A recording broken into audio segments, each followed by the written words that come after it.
Dhallywood king Shakib Khan মানেই আলোচনা সমালোচনা।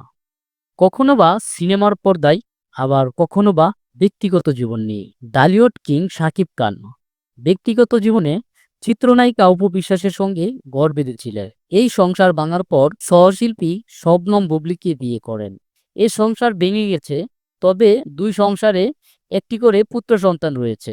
তবে বেশ কয়েক বছর ধরে ডালিউড ভাইজান সিনেমার খবরে সেভাবে আলোচনায় না থাকলেও ব্যক্তিগত জীবনের আলোচনায় বেশ সরব। সর্বশেষ অপু বিশ্বাসের পর আলোচনায় আসেন বুবলির সন্তানের কথা স্বীকার করে ও তাকে নিয়ে বর্তমান সম্পর্ক নিয়ে ইঙ্গিতপূর্ণ কথা বলে। সূত্র বলছে, অপুর মতোই বুবলির সঙ্গে বিবাহ বিচ্ছেদ হয়েছে সাকিবের, তবে তারা কেউই বিষয়টি স্পষ্ট করেনি। 2022 সালের শেষের দিকে অপু বুবলির অন্তর্জালে পাল্টাপাল্টি স্ট্যাটাস গিয়ে হয় নানা আলোচনা সমালোচনা। তবে নীরব ভূমিকা ছিলেন শাকিব খান। তবে নতুন খবর হচ্ছে, নীরবতা ভেঙে অবশেষে এবার দুই নায়িকার মুখোমুখি হতে যাচ্ছেন শাকিব খান।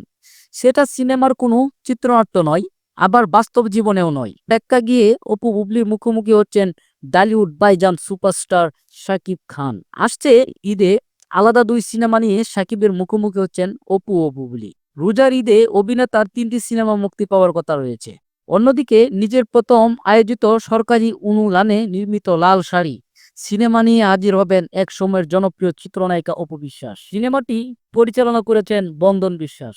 এদিকে প্রথমবারের মতো নন্দিত অভিনেতা মাহফুজ আহমেদের সঙ্গে জুটি বেঁধে অভিনয় করছেন শবনম বুবলি। চয়নিকা চৌধুরী পরিচালিত সিনেমাটির মুক্তির আনুষ্ঠানিক ঘোষণা না এলেও শোনা যাচ্ছে তারা ঈদে মুক্তি দেওয়ার জন্য প্রস্তুতি নিচ্ছেন। এই অংশ হিসেবে সম্প্রতি সংবাদ সম্মেলনের আয়োজন করে সিনেমাটির গান প্রকাশ করা হয়। এমন বাস্তবতাই চলচ্চিত্র পাড়ায় আলোচনার কেন্দ্রবিন্দু শাকিব খান ও তার সাবেক দুই স্ত্রী। সাবেকদের এই লড়াই দিন শেষে টিকে থাকে কিনা সেটা এখন দেখার অপেক্ষা।